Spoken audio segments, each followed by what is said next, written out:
Call to order a regular meeting for the Normal Town Council for August 19th, 2019. Please call the roll. Mayor Kus? Here. Mr. McCarthy? Here. Mrs. Cummings? Here. Mr. Nord? Here. Ms. Smith? Here. Mrs. Lorenz? Here. Mr. Preston? Here. We'll begin with the Pledge of Allegiance. I pledge allegiance to the flag of the United States of America and to the republic for which it stands, one nation, under God, indivisible, with liberty and justice for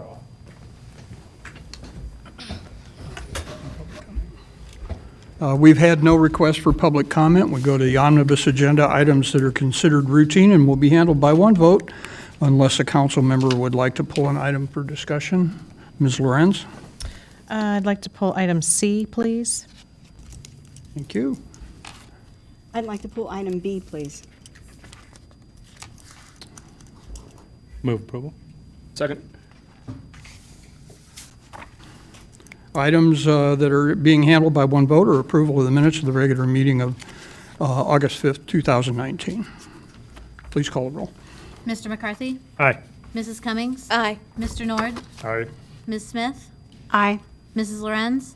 Aye. Mr. Preston? Aye. Mayor Kus? Aye. The minutes are approved. Item B is a report to receive and file Town of Normal expenditures for payment as of August 14th, 2019. Ms. I move that we approve the expenditures in this report. Second. You weren't at the last meeting, so it's a receive and file motion. It's not an move that we approval. receive We and file. kind of changed it up a little bit. Thank you. I'll revise And my the second still stands. I had previously emailed Ms. Reese on the matter, but I wanted to isolate the payments to road construction for $1,094,000, $175,000 for street resurfacing, and Stark excavation for $418,000, and Hare construction for $281,000, as these are nearly half of the expenditures. And I just wanted to go on record that these do reconcile to what the council had previously approved. That is correct. Those are pretty sizable dollar amounts, but they are relevant and related to the previous council action regarding street resurfacing and our major capital investments. And to your knowledge, will this be the last of the invoices we'll receive on these projects, or there might be some wrap-up? There might be some wrap-up on some of these projects. If these, I don't believe any of these are actually close-out dollar amounts, but the remaining amounts will be smaller, much, much smaller, just a final payment. Does the town withhold any dollars to be satisfied that we are completely satisfied with the work in the contract before we release all of the dollars? Yes, that's our practice. Certainly in some of the contracts that we have, it's specified what that amount is. Sometimes it's 5%, sometimes it's 10%, but we do make sure that the project is completed per specification and per our approval, and then we issue the final payment. Okay, thank you. Thank you. Further on the item, Mr. McCarthy? I just want to highlight Ms. Smith's call out that these are very significant dollars, and it's that time of year. Council is continuing to increase and focus large amounts of dollars on street resurfacing and infrastructure repair. And although it's painful to write such big checks, I'm happy that we're writing big checks. That means we're taking care of our community. Yeah, and the fact that there's only a single contractor in the marketplace that bids That's on hard, these, which but- is another issue. Yeah. There's a lot of work in this community, and they're doing Bloomington, they're doing private properties, and usually it's August before they get around to our street resurfacing. Mr. Nord? Ms. Reese, I had a couple questions. Or actually, they're not even really questions anymore. They're more comments for public education. The College Avenue parking deck, the energy usage was startlingly high. Could you explain why those were this high? I will certainly attempt to explain. I think it's on page 6 of the Yes. bill report. The energy usage, there's multiple payments that are reflected in here in relating back to specific departments or locations, College Avenue deck is one example. This energy usage reflects multiple months of invoices that we received all at one time. So I think it goes back maybe to March, and so March through July.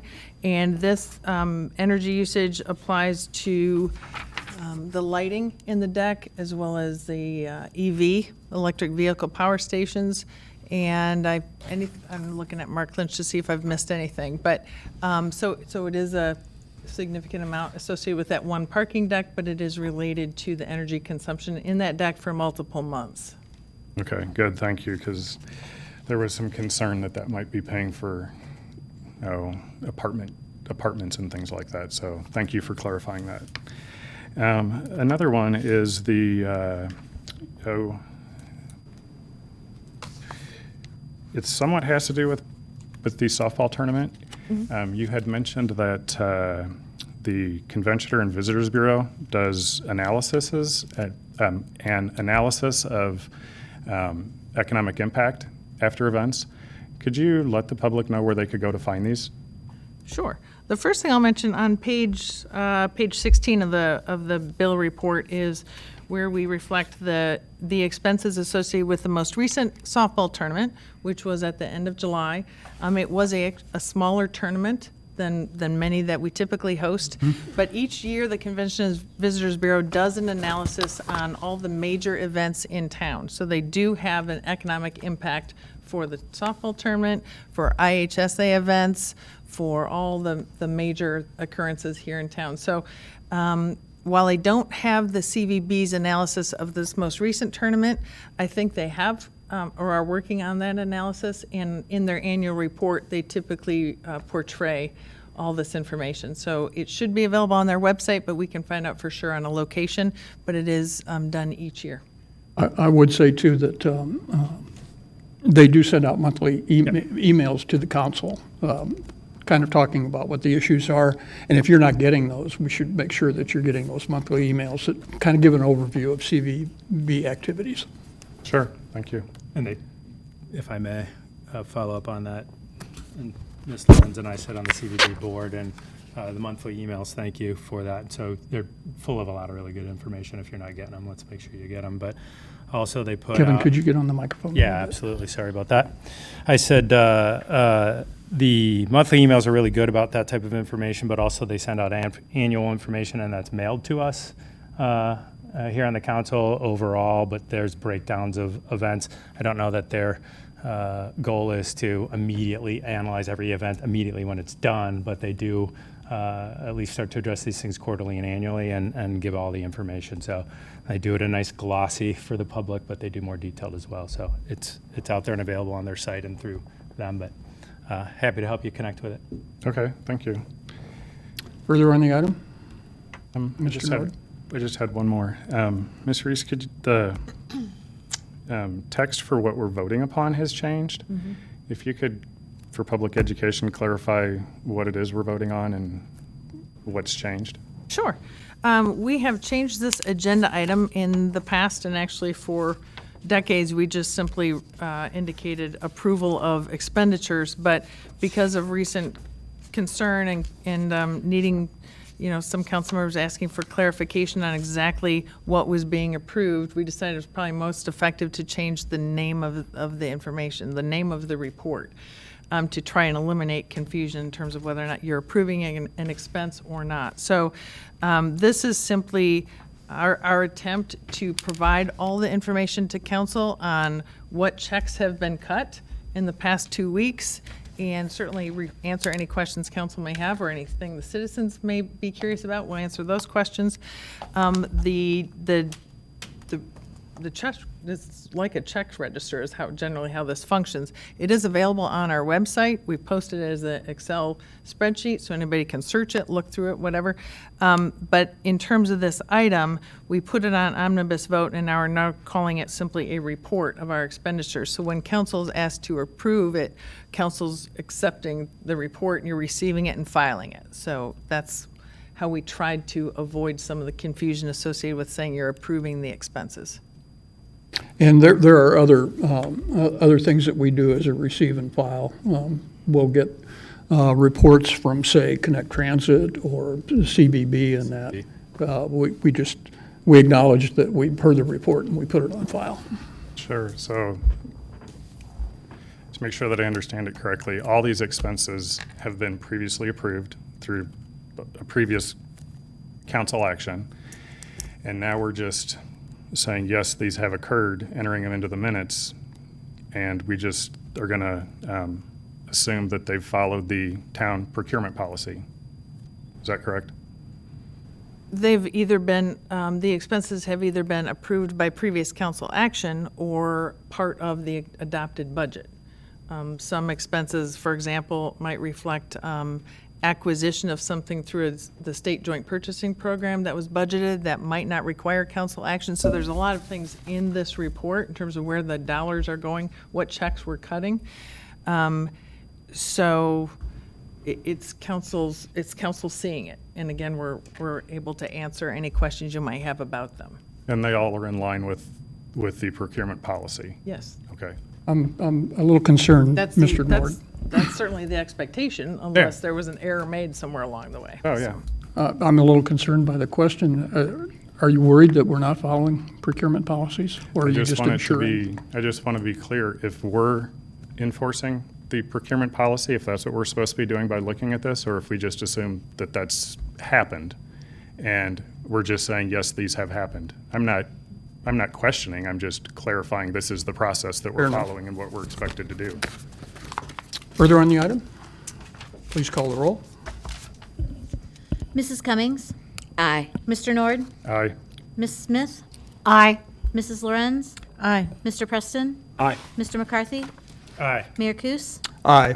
The report is received and filed. Item C is a resolution to accept bids and award a contract to Rowe Construction Company, a division of United Contractors Midwest, in the amount of $792,622.17 for the base bid and alternate number 1 for the 2019 General Street Resurfacing Project. Yes, I'd like to move to approve Second. this item. Thank you. By Mr. McCarthy. Yes, Ms. I just, while this is an item of routine business to us and to the town, I want to call it out and highlight it because it's a couple of areas that I know I have been asked about on a number of occasions. Two of the areas are in the Ironwood subdivision, Tamarack and Haverhill. And, these are areas that have been requested.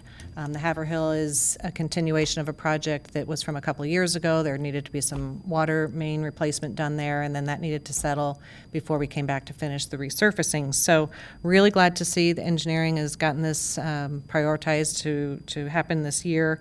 And I know that many residents in that neighborhood will be extremely happy as well. So I want to call attention to that. The other areas, Cottage Avenue, to Gregory to Sanderson. I think if you've driven out that way, that's another area in great need. So glad to see that one. And that Parkway Plaza, I think that one's near Panera. That one's in pretty bad shape too. So glad to see that the prioritization has happened. And while it may be of routine nature to engineering and public works, this is the process working and the prioritization working, and want to call attention to that. Okay.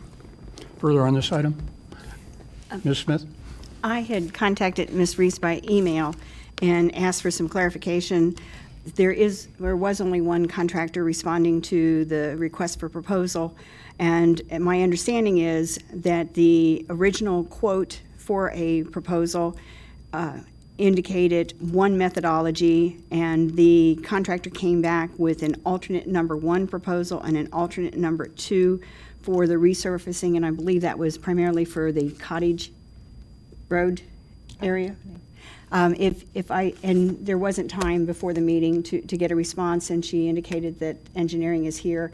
I'd simply like to know the trade-offs between the alternatives that were presented and the reasoning behind the selection of alternative number 1, which does come in 7.25% above the engineer's original estimate, and specifically on the life expectancy of that work. Sure, thank you. And I apologize for not getting back to you earlier prior to this meeting, but I'm going to ask City Engineer Ryan Otto to come forward. Just for clarification, the bid documents that we issued when we posted the bids did include both alternates. We wanted to get pricing for both options. And so it was at our request that we asked bidders to do an analysis and then get back to us so that we could determine which route to go. And I'll ask Mr. Otto to explain. Sure, thank you, Ms. Reese. The project included two alternates. We did this for pricing. We wanted to see if it might be more cost-effective to do the northern section from Barton to Cottage in concrete versus what we're doing for the rest of the section, mainly because that portion of Cottage Avenue had been less extensively patched and it had a little more deterioration than the other sections. We believe both methods could be effective, but we just wanted to evaluate the cost effectiveness of what that might be. So we included two alternates. The first one that is recommended tonight is for an asphalt surface. So what that involves is we mill off the surface as it exists now. We blow out the joints, clean them up, use a joint and flangeway mix to fill those up, and then come back with a binder course and then a surface course. So that matches what's going to be done to the rest of Cottage as well. Alternative 2 included complete removal of the 8-inch concrete pavement, installation of a 4-inch aggregate base, and then repouring that 8-inch concrete pavement. That alternate came back significantly higher. You'll see in the bid tab that price was about $74,000 versus around $20,000 for the hot mix asphalt work. So on a life cycle basis, that means we could do the asphalt work almost 3 times for what the cost of the concrete work would be. The concrete work would have a life cycle of around 20 to 30 years. Asphalt is around 15 to 20. So when you kind of look at the life cycle, it just makes sense that the asphalt's going to be our best bet. What about the traffic pattern on Cottage at this area? Sure. The volume is similar, so we don't anticipate any major issues. We're using surface mix called stone matrix asphalt that has the capability of handling higher volumes of traffic. It's the same mix we're using on the rest of Cottage Avenue as well as on Parkway. Parkway Plaza has a mix that is even stouter and stiffer than that just because of the truck traffic that we anticipate on Parkway Plaza. I would share with you, Ms. Smith, that there's long been a frustration for this council that there's a single bidder on asphalt in this community. We have tried to work around that and get other people to bid, and they won't bid on it. Bloomington has the same issue, a single bidder. It's a very frustrating scenario. I have a friend in the Chicagoland area that does asphalt, and he says when he bids a job, he never less than 10 or 12 bids on the job, but downstate, we can only get one. Well, we just have to become such an attractive community that people flood into the area, including businesses. That's the solution to that. Ms. Lorenz? One other quick question, as long as Mr. Otto is here. Love the technical stuff. The hot mix alternative, that was something that was utilized for Towanda Avenue through Ironwood, was it not, a couple years ago? The mix, I believe, on Towanda Avenue, this was before I came to I the know, town, but I yeah, believe it Veronica was Irvington. what we call an N70 mix. So it's a different mix than we're now using on Parkway and Cottage. The N70 mix that was used on Towanda, I believe we just used it on Gregory. Okay, So okay, it's a mid-level, higher volume okay. level mix. Which that makes sense, because that one's more of a major thoroughfare, as opposed to these others are, Tamarack and Haverhill are more side. Correct, yes. Yeah. Okay, very good. All right, thank you. I did have. Nord? I'll come back to you, Ms. Smith. Mr. Nord? I'm just a little concerned that we only have one bid. We've had one bid on some projects here the past couple council meetings. Are you familiar with like the Dodge reports or CDC News for submitting bids or for advertising your bids? How we advertise bids is the physical publication that we're required to do is in the normal light. So that goes out to the local community. But we also send out a listserv. It's well known in the local contracting community for that email goes out to contractors or anyone who's interested in town bids. So everyone gets submitted, every bid gets submitted to the listserv and sent out when the bid is released. So contractors from around the area, we routinely have 10 to 20 plan holders. This project was no exception. In the civil industry, we often get what we call plan rooms that have our plans. Contractors then subscribe to those plan rooms that may be similar to the Dodge report you described. So those plan rooms often are plan holders within our system. And so they would receive updates on the bid, updates on the addendums, and they distribute it not only statewide, but nationally as well. So we're kind of covering the local market with our listserv, contractors that have received notice, and then the plan rooms that receive that notice then receive our bids and then send that notice out to contractors, presumably around the nation. Now, asphalt is a unique product, as you know, and someone from Indiana, for instance, can't bid on it just because they're too far away. They can't haul it in. There's really only 3 local bidders, and depending on the volume of the street, the traffic control that's required, they may or may not consider bidding. Road construction does a lot of state work, and they're set up for that. The higher volume roads require mixes that some of the other contractors may not make just because of the volume and the type of work they typically do. And so I think that's probably why we're seeing one bid. In addition, we have a local purchasing preference policy that several contractors have expressed concern with as well. Further on the, Ms. Smith.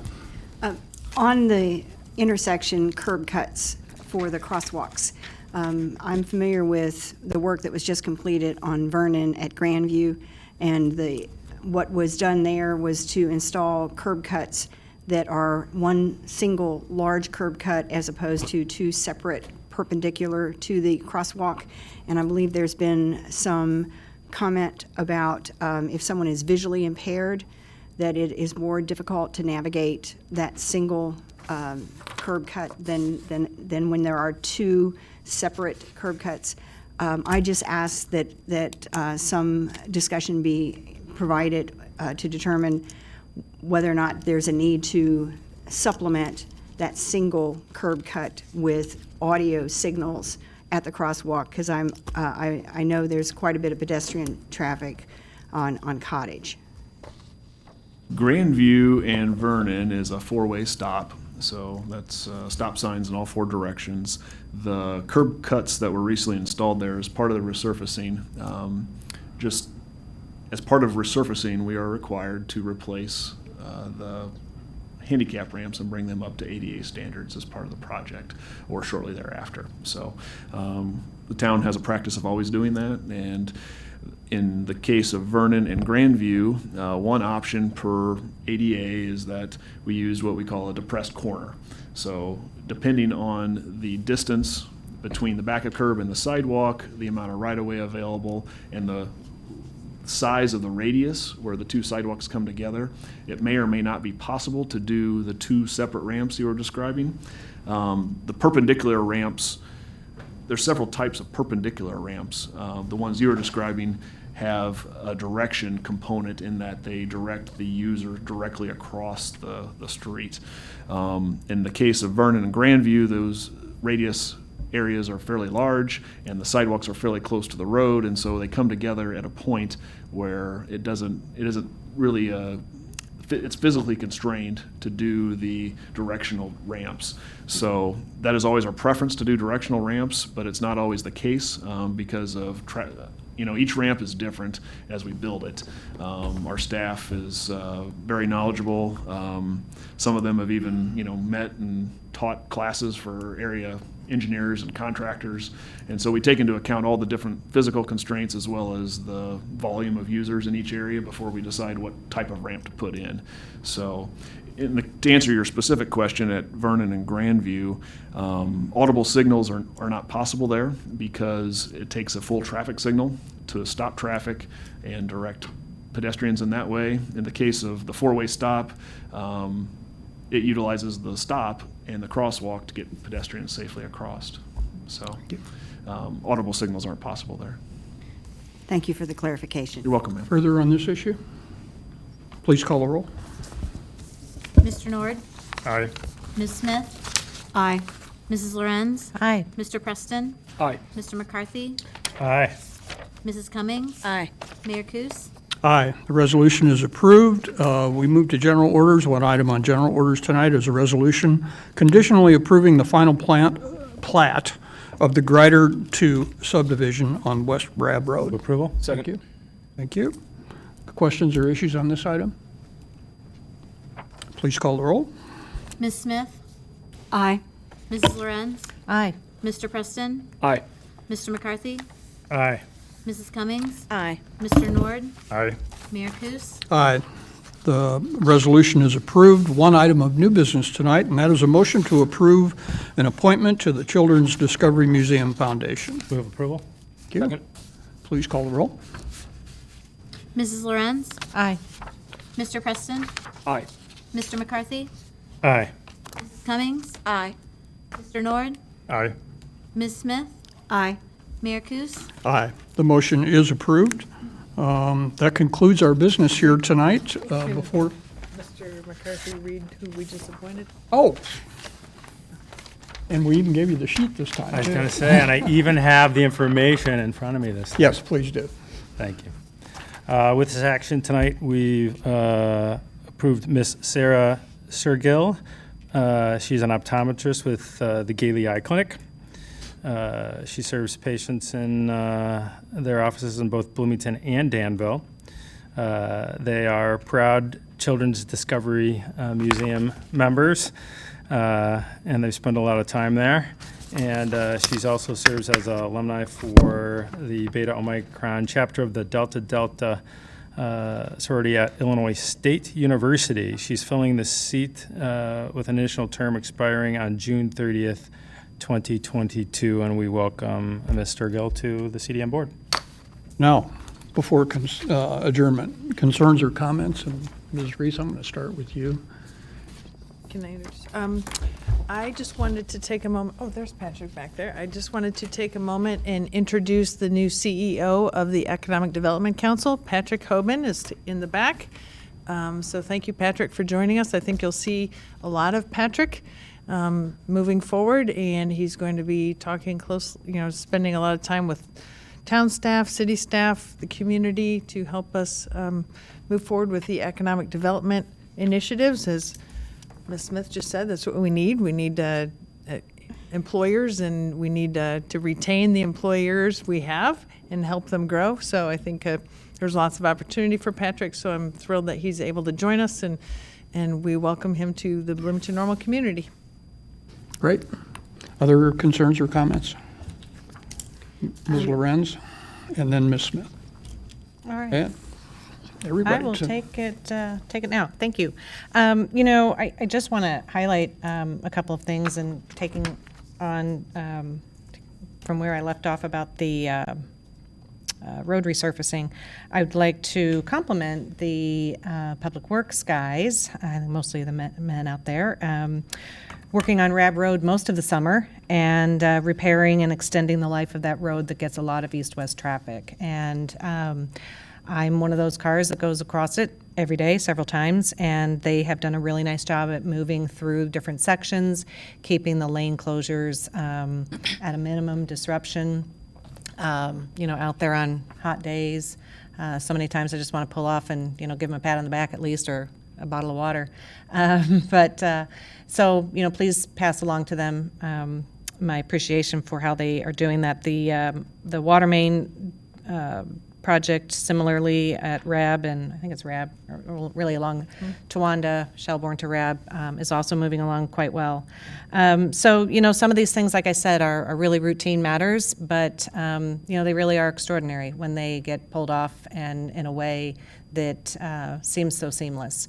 And along those lines of sharing accolades, we learned this week, or I saw it on social media, about facilities. Mark Clinch, where are you? There he is. hiding in the back. His group, the facilities department, received a pretty prestigious award called CIMS, CIMS-GB.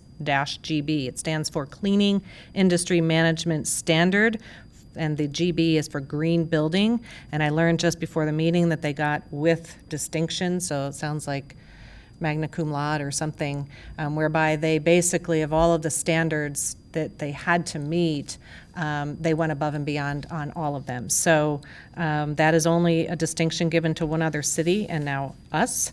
So that is, again, probably something that seems mundane and ordinary to clean buildings, but sounds like the staff and the supervisors really took that and ran with it. So kudos to them. I think the ISU move-in went extremely well this week, or last week. The Uptown Cruisin' event a couple weekends ago went really well. We've got a couple of other events coming up, the Sweet Corn Circus this weekend, and I like to refer to the collective multidisciplinary effort of those events as the Department of Elves, because it seems that they just magically put that together and take it down. And again, on social media, I happened to see that on the Cruisin' Uptown event, people remarked that, oh my goodness, within just moments, it seemed like the staff members descended on the area and cleaned it all up, and it was back to its normal conditions. So, these things we take for granted and sometimes just end up on an omnibus agenda. And I just felt like it was time, particularly, I guess, with the summer winding down, that, we've been accomplishing a lot this summer. It's construction season, and, let's take note and not sometimes overlook what really is extraordinary in our ordinary lives. So, we like to say uniquely normal, and I think that's the case here. Thank you. Your point is so well taken, because people in the community that are new to the community always come to me, or they talk to other council members about what an incredible services that they get from the town of Normal. I think the garbage collection stands out forefront on that. It's people say, you mean you're really going to pick up all this stuff and we don't have to pay extra for it like we did in our other community? We don't have to go get a stamp for our bulky waste, things like that. And you're right. Sometimes, if you've been here a long time, you take it for granted as the standard. But our town of Normal staff certainly goes above and beyond. And thank you for recognizing that. Ms. Smith. I just wanted to bring an update about the Connect Working Group. They met this past Saturday, and I continue to applaud the people who have volunteered to serve on that working group. They had homework to go out and take a bus, and they reported on their experience. They've been deluged with lots of reading material, and they are digging into that and raising a lot of good questions. They will be breaking up into 4 subgroups that will not be subject to the Open Meetings Act because of the numbers on these groups, but they continue to be available for contact. And so if you have any ongoing concerns about transit in our community, do reach out and connect to the Connect Working Group. I'm looking forward to when we will again have a representative, full representation on the Connect Transit Board. I am concerned that they have moved forward with a proposal for new electric buses of a specific size before the working group has completed their work, and I'm hoping that that they can put the brakes on that until there's a complete review of what all of our transit needs are. And so I encourage everyone that is interested in that issue to make sure you communicate that, and their monthly meetings are on, I believe it's the 3rd Saturday. Ms. Reese, you're the liaison, is that correct, the 3rd Saturday? Yes, Yes. that's how it was this past Saturday. I think that's their regular monthly meeting.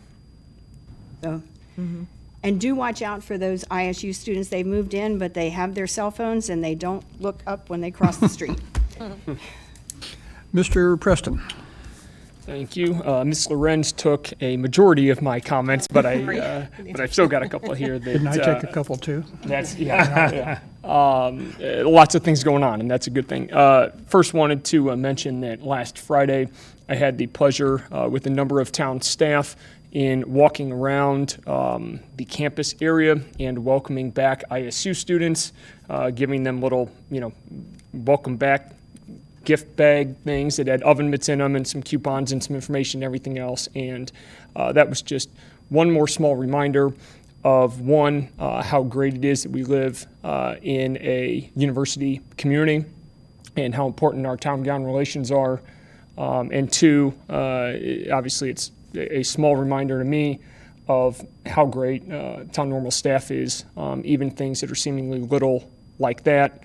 Being proactive and welcoming back a large, in fact, the largest segment of Normal's population, college students at ISU, is a great thing. And students always bring energy and an excitement and a buzz to the town of Normal. Certainly their economic activity is welcomed as well, but we're glad to have them back, and obviously wish everybody, whether it's at ISU, Heartland, or K-12, nothing but the best in this upcoming academic year. And then my second quick shout out is to the fire department and to Chief Humer in the back that they are celebrating their 50th anniversary. I'm sorry, Chief Humer's, there he is, not all the way in the back, on the side back. Celebrating their 50th anniversary of professional firefighter service, and wanted to congratulate the department, Chief Hughes specifically, and the entire organization, and thank you for 50 distinguished years of very professional firefighter service. And I'm going to add on to your comment about ISU, Mr. Preston, that this year the freshman class at ISU set a new record for enrollment, which goes in the face of what's happening to universities all over the country. They're struggling to maintain their student population, and ISU seems to be excelling on that. So they must be doing something right. People want to come here and go to school. Mr. McCarthy and then Mr. Nord. Well, 3 comments gone. Check. I do want to, I did wear a little ISU tonight in honor of them being back in our community, and do just want to echo the previous comments. I won't belabor them at all. I was going to share but watch out while you're traveling around the streets, because they don't tend to look, but super happy to see the energy, the buzz, and the economic activity back in our community. Something you said, Mayor, about the relationship between the town and how well the town is doing reflects on the university and the university on the town, and that town and gown relationship is really good, as Mr. Preston said, but that our financial well-being, our development foresight, and future investment is reflecting positively on the community. Dr. Dietz has mentioned that a number of times in their Redbird Points of Pride, that the proactive development and involvement of Uptown, and that the councils for many generations now have been investing in is reflected nothing but positive in their ability to recruit. And when families come to visit our community, are astonished how great of a community that we are. That helps close the deal to get students to come to our community to do that. So the freshman class is yet another example of why what we do and what they do helps each other out. A couple things that weren't mentioned, though, that I do want to talk about.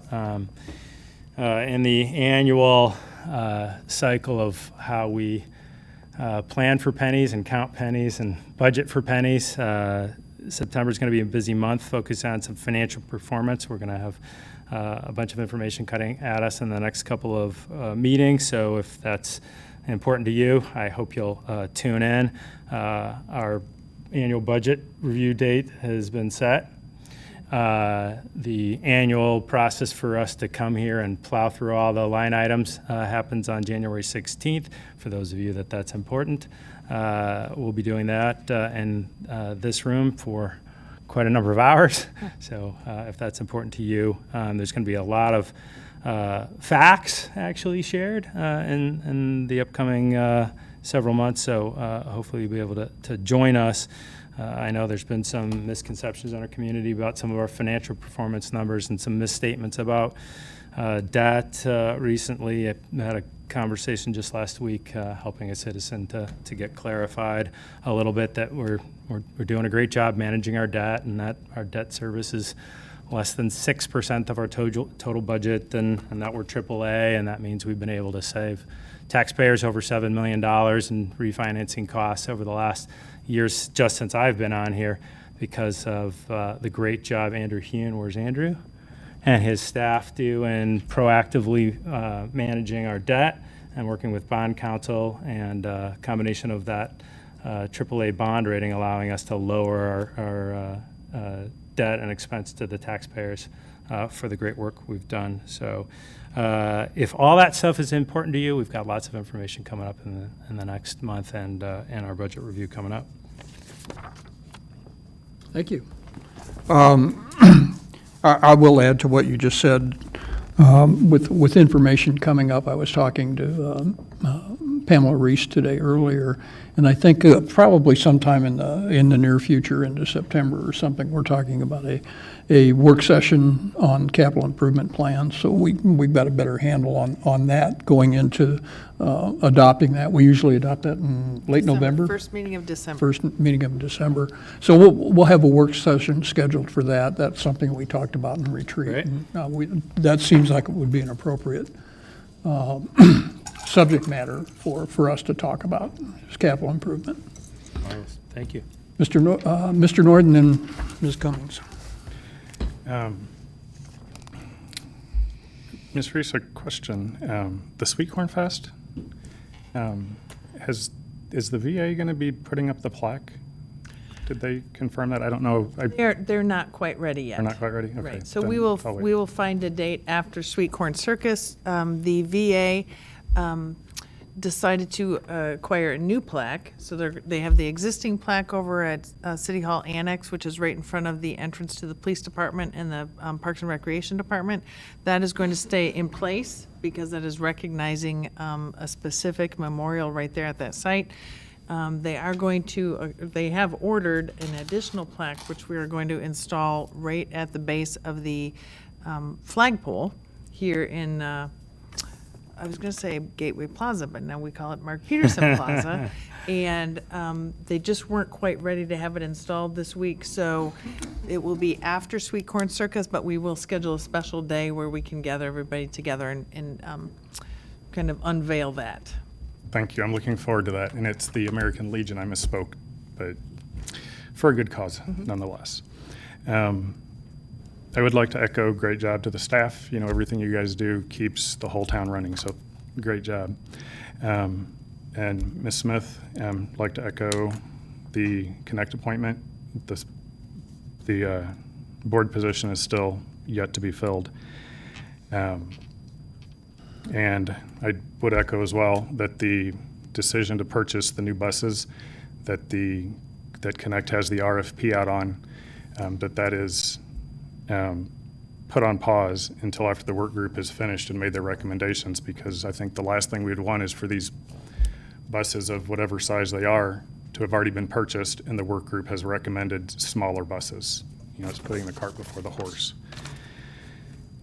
Also, at the work group meeting, there were quite a few folks there, but the parking garage was full. So at 9 o'clock on a Saturday morning, there were some, there was one Bloomington town council person that was going to be there, and she had texted me and said, no parking available. On my way in, I've got some texts from some other people that were there that there was no parking available in this building. So that's probably foreshadowing a future problem whenever the Trail East building comes and that parking lot is no longer there.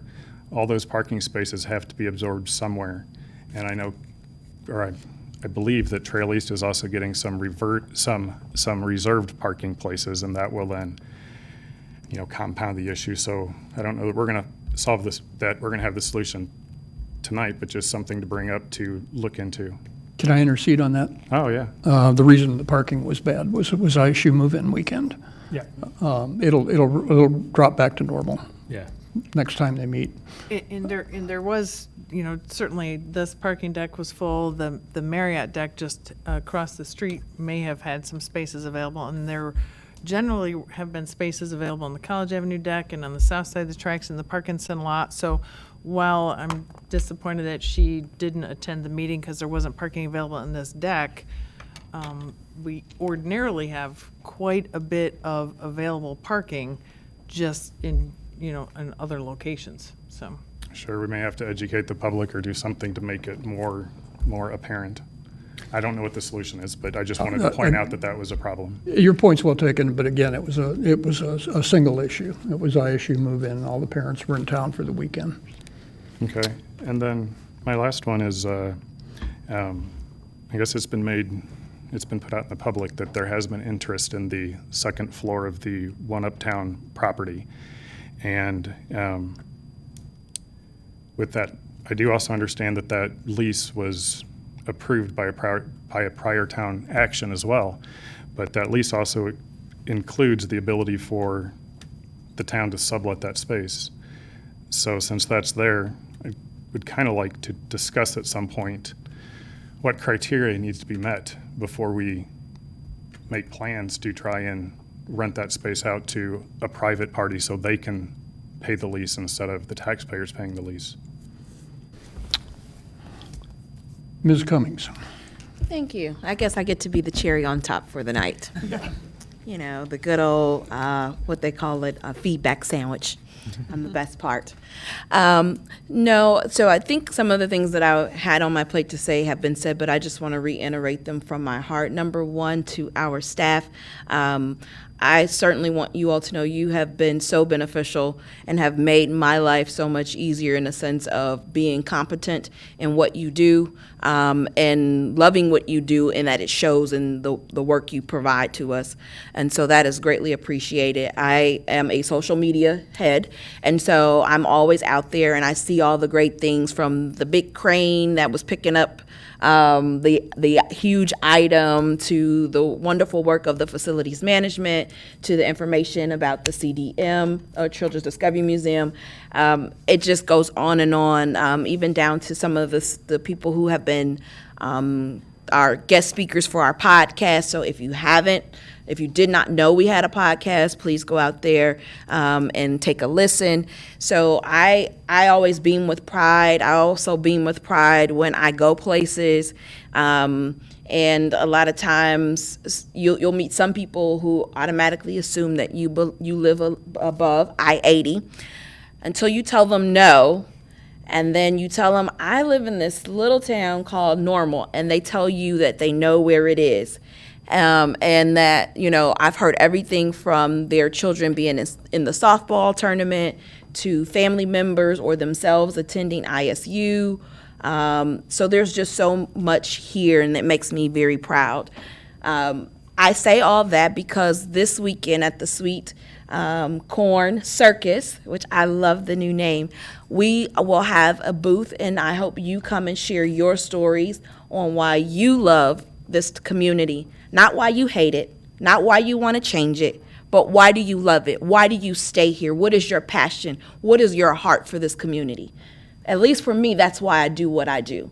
That's why I sit here, because my heart is for this community. Also, yes, I hope that many of you stay engaged as we begin to have conversations that many of you say is your interest, which is our finances. Please, it was such a refreshing last time we all met and I was gone. I got the opportunity during that time to speak with someone from the Civic Federation, and they shared about even our financial standing and how well we are ran financially in this community, and how that impacts not only what we do, but also ISU and what they're able to do as well. So please be in attendance. Please bring notebooks. Please bring your coffee so you can stay awake. And please be educated. I'm a big person who believes in educating and knowing, not assuming and not trying to maneuver facts to tell your own story. Come and know what is the truth, and ask questions. Ask lots and lots of questions. So my last little thing because I don't want to forget anything. It's back to school. Please, all of you, whether you are at ISU or in Unit 5, we hope that you have a wonderful school year, learn as much as you can, and enjoy this year. And I'm going to finish out with a recognition of Councilman Kimberly Cummings. She is our new Edgar Fellow. She's gone through the Edgar Fellows program, which is a very prestigious program that Governor Jim Edgar and some other leaders in the state do. It's hard to get into the program, and she was accepted through it. It's a very intensive week that she puts into it for that. And correct me if I'm wrong, but it's really, really focused on nonpartisan good governance. Absolutely. Yep. So congratulations on that. It's a very prestigious recognition for you. Yes, thank you. Motion for adjournment. So moved. Second. Please call the roll. Mr. Preston? Aye. Mr. McCarthy? Aye. Mrs. Cummings? Aye. Mr. Nord? Aye. Ms. Smith? Aye. Mrs. Lorenz? Aye. Mayor Kus? Aye, we are adjourned. Thank you.